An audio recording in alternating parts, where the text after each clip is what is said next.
avec Florent Mazzoleni. On retrouve maintenant la boîte à lettres de Cécile Gilbert en partenariat avec le Musée des Lettres et Manuscrits. Aujourd'hui, une lettre de Louise Michel écrite à Monsieur Stock. Bonjour Cécile Gilbert. Bonjour.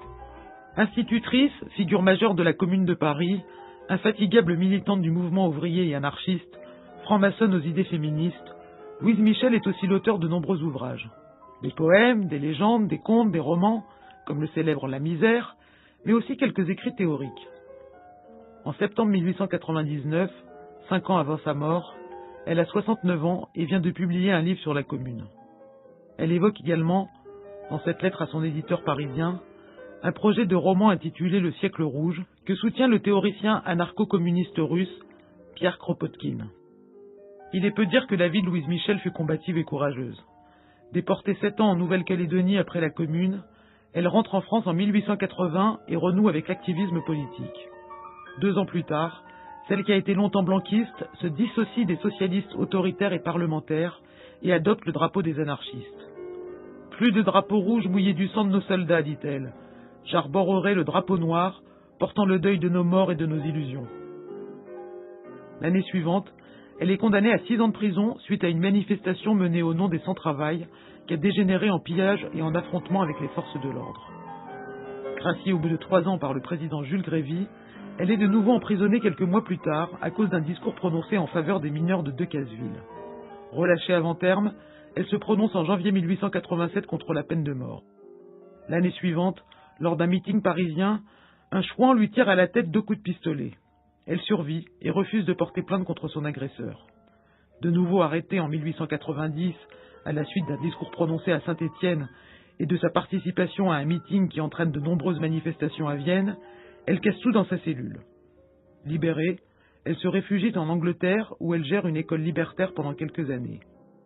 Et malgré sa fatigue, elle trouve encore la force de fonder en 1895 le journal Le Libertaire en compagnie de Sébastien Faure.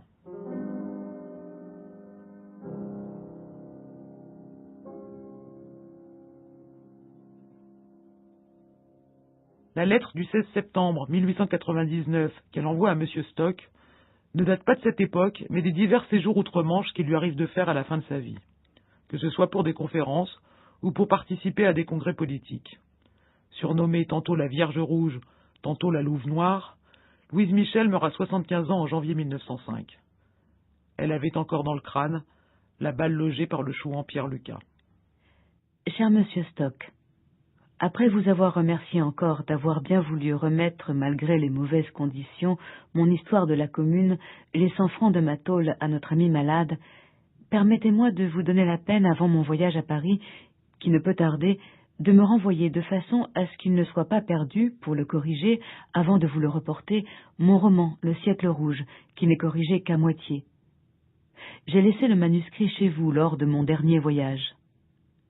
Kropotkin, chez qui j'ai passé quelques jours et à qui j'ai raconté l'ouvrage, le trouve bien.